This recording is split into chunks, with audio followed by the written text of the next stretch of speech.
Halo kawan-kawan mahasiswa Prodi PS Universitas Gunung Kidul. Hai semua, hari ini kita akan menyelami bersama sebuah topik yang menjadi jantung dari profesi kita sebagai calon pekerja sosial, yaitu teori pekerjaan sosial. Dalam bahasa Inggris, kita menyebutnya social work theory. Saya ingin mengajak Anda bukan sekedar menghafal definisi, tetapi benar-benar merasakan mengapa teori ini ada, mengapa teori ini penting, dan bagaimana teori ini akan menjadi kompas kerja Anda di lapangan kelak. Mari kita mulai perjalanan akademik kita ini. Baiklah kawan-kawan, mari kita mulai dari pertanyaan yang paling mendasar. Mengapa seorang pekerja sosial membutuhkan teori? Mengapa kok tidak langsung tembak saja? Bayangkan, Anda seorang dokter. Anda tidak bisa mengobati pasien hanya berdasarkan perasaan atau kebaikan hati semata. Anda membutuhkan ilmu anatomi, farmakologi, dan diagnosis yang terstruktur. Nah, hal yang sama juga berlaku bagi kita sebagai pekerja sosial.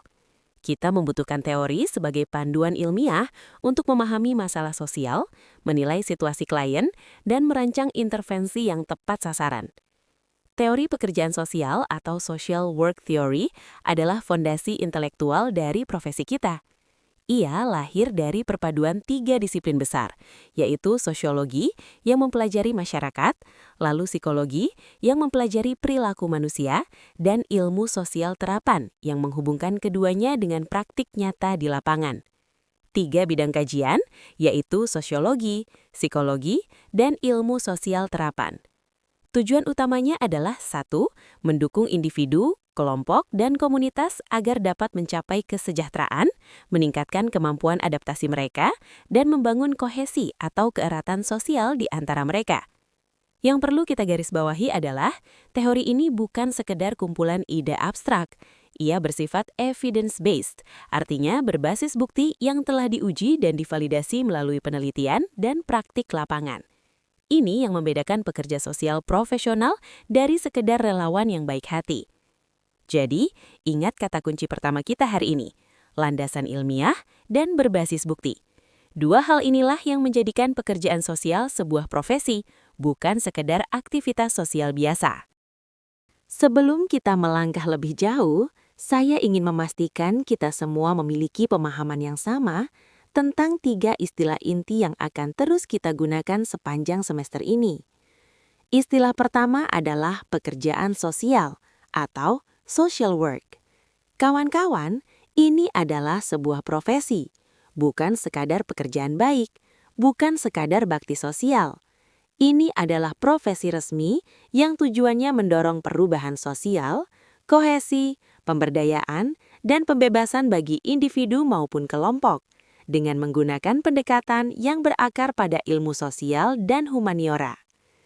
Istilah kedua adalah intervensi sosial. Kata intervensi berasal dari bahasa Latin yang artinya masuk di antara. Jadi, intervensi sosial adalah proses terencana di mana pekerja sosial hadir, masuk ke dalam situasi seseorang atau kelompok untuk membantu mereka menemukan jalan keluar dari masalah yang mereka hadapi. Ini bukan sekadar memberi bantuan, ini adalah proses yang dirancang secara metodologis. Istilah ketiga adalah kesejahteraan sosial. Ini adalah kondisi, sebuah keadaan sejahtera yang tidak datang sendiri. Ia harus diupayakan melalui kebijakan, program, dan layanan yang dirancang oleh negara maupun lembaga sosial untuk mendukung kelompok yang rentan dan membutuhkan. Nah, ada hubungan yang sangat erat antara ketiganya. Pekerjaan sosial adalah profesinya, intervensi sosial adalah prosesnya, dan kesejahteraan sosial adalah tujuannya. Seorang pekerja sosial sejati beroperasi tepat di persimpangan ketiga hal ini setiap harinya. Sekarang, kita masuk ke bagian yang paling substantif dari perkuliahan hari ini. Ada 5 konsep kunci yang menjadi jantung dari teori pekerjaan sosial. Saya ingin Anda benar-benar menginternalisasi kelima konsep ini, karena ini yang akan Anda gunakan setiap hari di lapangan. Konsep pertama adalah empowerment atau pemberdayaan. Secara sederhana, pemberdayaan berarti membantu seseorang untuk mampu berdiri di atas kaki mereka sendiri. Kita bukan memberi ikan, tapi mengajari mereka cara memancing. Secara akademis, ini berarti proses di mana pekerja sosial memfasilitasi klien untuk mengenali kekuatan mereka sendiri, mengakses sumber daya, dan mengambil kendali atas keputusan hidup mereka. Dalam praktek, ini bisa berarti mendampingi seorang perempuan korban KDRT agar ia berani melapor ke pihak berwajib dan membangun kembali hidupnya secara mandiri. Konsep kedua adalah resilience atau ketahanan. Ini adalah kemampuan seseorang atau komunitas untuk bangkit kembali setelah mengalami tekanan, trauma, atau kesulitan berat. Analoginya seperti bambu. Bambu tidak kaku seperti besi, namun ketika diterpa angin kencang, ia membungkuk dan kemudian tegak kembali. Resiliensi bukan berarti tidak pernah jatuh, ia berarti mampu bangkit mandiri setelah jatuh. Konsep ketiga adalah Person in Environment, yang kita singkat PIE. Ini adalah perspektif yang sangat fundamental. Teorinya sederhana, Anda tidak bisa memahami seseorang secara utuh jika Anda hanya melihat orangnya saja. Anda harus melihat lingkungannya, keluarganya, komunitasnya, sistem ekonominya, dan budayanya. Bayangkan ada seorang anak yang berperilaku agresif di sekolah. Mungkin bukan karena ia anak nakal, mungkin karena di rumahnya ada kekerasan yang terjadi setiap malam. PIE mengajak kita selalu bertanya, siapa lingkungan orang ini? Konsep keempat adalah Strengths-Based Intervention atau intervensi berbasis kekuatan. Alih-alih hanya berfokus pada masalah dan kekurangan klien, pendekatan ini mengajak pekerja sosial untuk terlebih dahulu mengidentifikasi dan mengoptimalkan kekuatan yang sudah dimiliki klien. Ingat, setiap manusia punya potensi. Tugas kita adalah menghidupkan potensi itu. Dan konsep kelima adalah social justice atau keadilan sosial. Ini adalah nilai paling mendasar dari profesi kita. Pekerjaan sosial berdiri di atas keyakinan bahwa setiap manusia berhak diperlakukan secara adil, tanpa diskriminasi berbasis ras, gender, agama, status ekonomi, atau kondisi fisik. Ketika ada struktur sosial yang menindas atau memarjinalkan kelompok tertentu, maka pekerja sosial bertugas untuk mengadvokasi perubahan struktural tersebut supaya tidak lagi bersifat menindas. 5 konsep ini, empowerment, resilience, PIE, strengths-based, dan social justice adalah kompas profesional Anda. Hafalkan, hayati, dan terapkan. Mari kita ringkas sejenak bagian yang sudah kita bahas. Kita telah mengenal definisi dan kita telah mengenal 5 konsep kunci. Sekarang, kita masuk ke sesuatu yang lebih dalam, yaitu asumsi-asumsi yang mendasari teori ini. Asumsi adalah keyakinan dasar yang kita pegang sebagai kebenaran dan yang menjadi titik tolak cara kita berpikir. Teori pekerjaan sosial memiliki 4 asumsi utama yang harus kita bahas satu persatu. Asumsi pertama, lingkungan membentuk perilaku individu. Teori ini berasumsi bahwa tidak ada perilaku manusia yang lahir dalam vakum. Setiap tindakan, setiap keputusan, setiap masalah yang dialami seseorang selalu terhubung dengan konteks lingkungan sosialnya, keluarga, komunitas, ekonomi, dan budaya. Ini penting untuk disadari karena mengubah cara kita melihat klien. Kita tidak boleh menyalahkan individu semata atas masalah yang ia hadapi, tanpa terlebih dahulu memahami sistem yang melingkupinya. Asumsi kedua adalah bahwa kesejahteraan adalah hak asasi, bukan hak istimewa bagi yang kaya atau beruntung. Setiap manusia, tanpa terkecuali, berhak atas kehidupan yang layak, berhak atas akses pada sumber daya dasar, dan berhak serta kesempatan untuk bertumbuh. Ini adalah landasan etika dan moral dari seluruh pekerjaan kita. Asumsi ketiga adalah setiap individu memiliki potensi untuk berubah. Tidak ada manusia yang terlalu rusak untuk diperbaiki. Tidak ada komunitas yang terlalu hancur untuk diberdayakan kembali.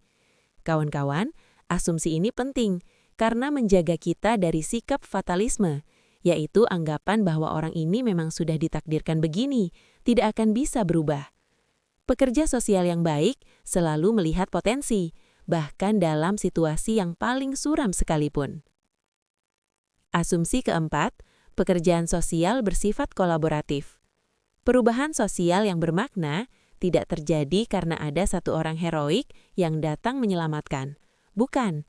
Perubahan sosial yang bermakna terjadi karena ada kerjasama antara pekerja sosial, klien itu sendiri, keluarga, komunitas, dan sistem sosial yang lebih luas.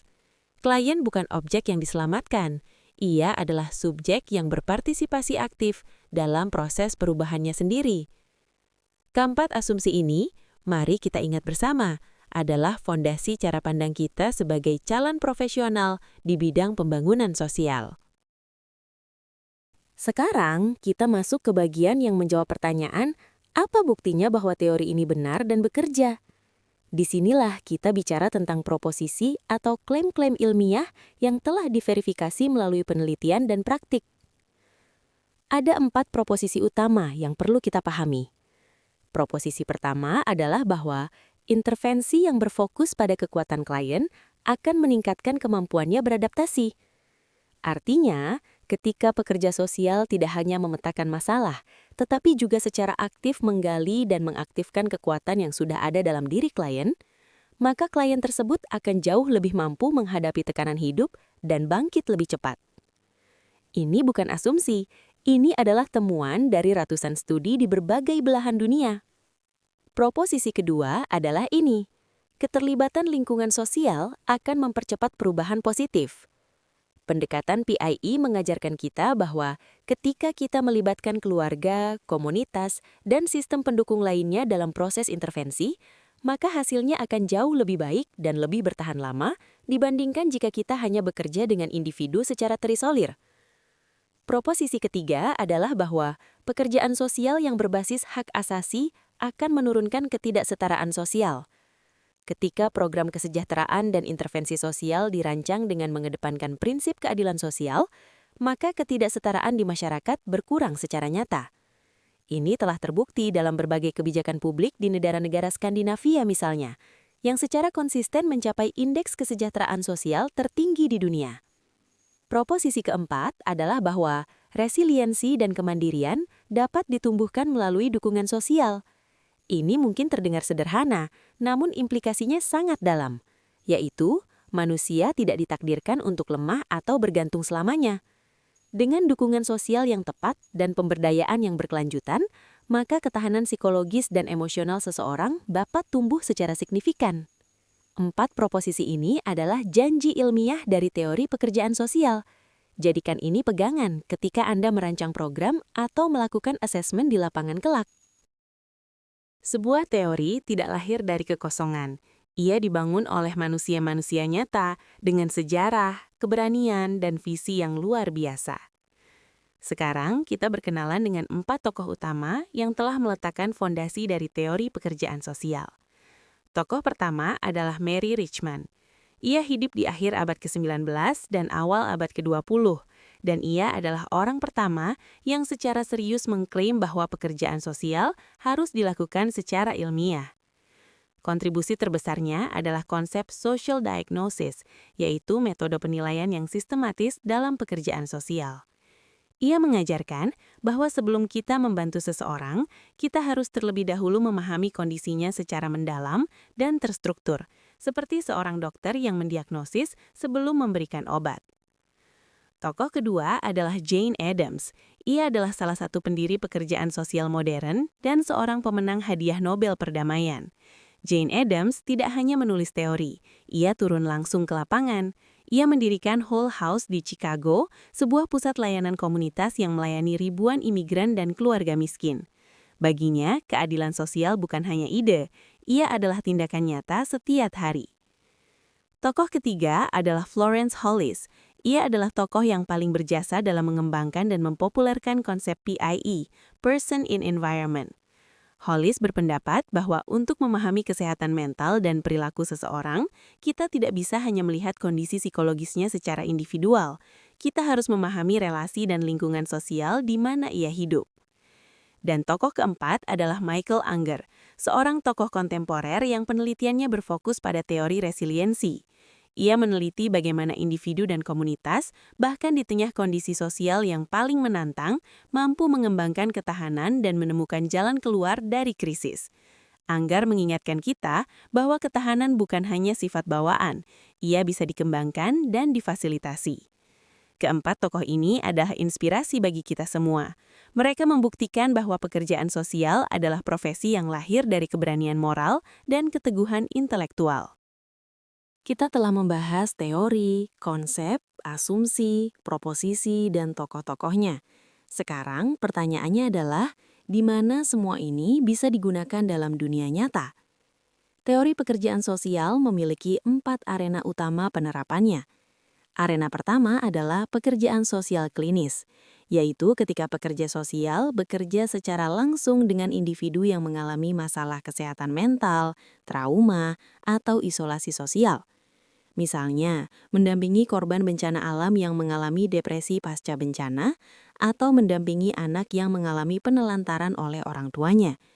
Di sini, teori ini menjadi panduan untuk melakukan asesmen dan merancang intervensi yang tepat. Arena kedua adalah kebijakan publik dan kesejahteraan sosial. Disinilah peran Anda yang nantinya akan bekerja sebagai analis kebijakan atau perancang program menjadi sangat penting. Teori ini digunakan untuk merancang kebijakan publik yang berpihak pada kelompok rentan, dari desain program bantuan sosial, regulasi perlindungan anak, hingga kebijakan inklusif bagi penyandang disabilitas. Arena ketiga adalah psikologi komunitas, di mana kita menggunakan teori ini untuk menganalisis dinamika sosial dalam suatu komunitas, mengidentifikasi sumber konflik dan ketidakharmonisan, lalu merancang program yang memperkuat kohesi dan kesejahteraan sosial komunitas tersebut. Dan arena keempat adalah pengembangan komunitas, yang sangat relevan bagi rekan-rekan dari program studi ekonomi pembangunan dan administrasi publik. Di sini, teori pekerjaan sosial digunakan untuk memperkuat struktur sosial komunitas, meningkatkan partisipasi warga, dan mengatasi akar masalah ketidaksetaraan ekonomi secara berkelanjutan. Jadi, teori ini bukan milik satu jurusan saja. Ia adalah bahasa bersama profesi-profesi yang bergerak di bidang pembangunan manusia dan kesejahteraan sosial. Mari kita sekarang melihat bagaimana teori ini berbicara tentang fenomena nyata di sekitar kita. Fakta pertama adalah bahwa lingkungan positif menghasilkan perilaku yang lebih sehat. Anda bisa melihat ini dalam studi-studi tentang anak-anak yang tumbuh di lingkungan dengan akses pendidikan, keluarga yang stabil, dan komunitas yang suportif. Mereka secara statistik memiliki peluang jauh lebih besar untuk mencapai kesejahteraan. Sebaliknya, anak-anak yang tumbuh dalam kemiskinan, kekerasan, dan isolasi sosial lebih rentan terhadap berbagai masalah perkembangan. Ini bukan takdir, ini adalah hasil dari lingkungan. Dan lingkungan bisa diubah, itu pekerjaan kita. Fakta keduanya adalah pemberdayaan lebih efektif daripada bantuan langsung yang berdiri sendiri. Ini adalah temuan yang sangat penting, terutama bagi kita yang kelak akan merancang program. Memberi uang atau sembako kepada keluarga miskin tanpa disertai intervensi lanjutan hanya menghasilkan ketergantungan jangka panjang. Sementara program yang mengintegrasikan pelatihan keterampilan, pemberdayaan ekonomi, dan dukungan psikososial terbukti menghasilkan perubahan yang lebih permanen dan bermartabat. Fakta ketiga adalah bahwa keadilan dalam sistem kesejahteraan mengurangi ketidaksetaraan. Negara-negara yang menerapkan sistem jaminan sosial yang kuat dan adil terbukti memiliki tingkat ketimpangan yang lebih rendah dan kualitas hidup rata-rata yang lebih tinggi. Ini bukan kebetulan, ini adalah hasil dari kebijakan berbasis nilai keadilan sosial. Dan fakta keempat adalah bahwa dukungan komunitas meningkatkan ketahanan. Penelitian konsisten menunjukkan bahwa individu yang memiliki jaringan sosial yang kuat, baik keluarga, teman maupun komunitas, jauh lebih mampu menghadapi krisis, baik yang bersifat ekonomi maupun psikologis. Ini mengonfirmasi bahwa manusia adalah makhluk sosial, dan ketahanan kita tumbuh dalam relasi, bukan dalam isolasi. Kita telah mengenal kelima konsep kunci secara terpisah. Sekarang, kita akan mensimulasikan bagaimana kelima konsep kunci itu dapat bekerja bersama dalam satu proses intervensi yang nyata. Saya akan gunakan sebuah skenario sederhana. Bayangkan Anda seorang pekerja sosial, dan Anda bertemu dengan seorang ibu muda. Sebut saja namanya Anita.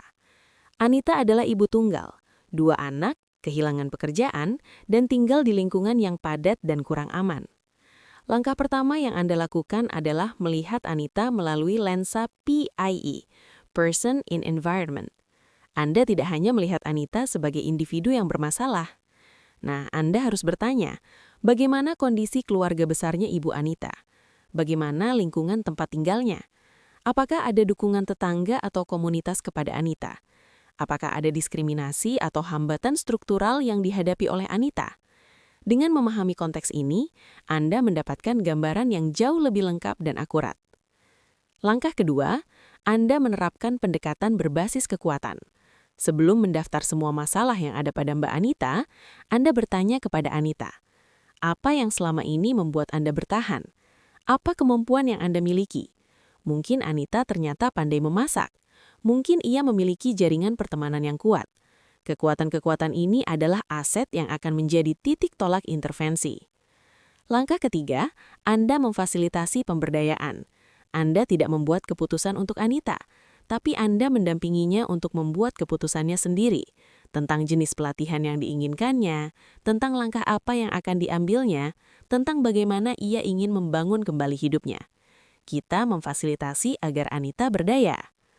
Langkah keempat adalah Anda membangun dan mengaktifasi jaringan dukungan sosial untuk menumbuhkan resiliensi.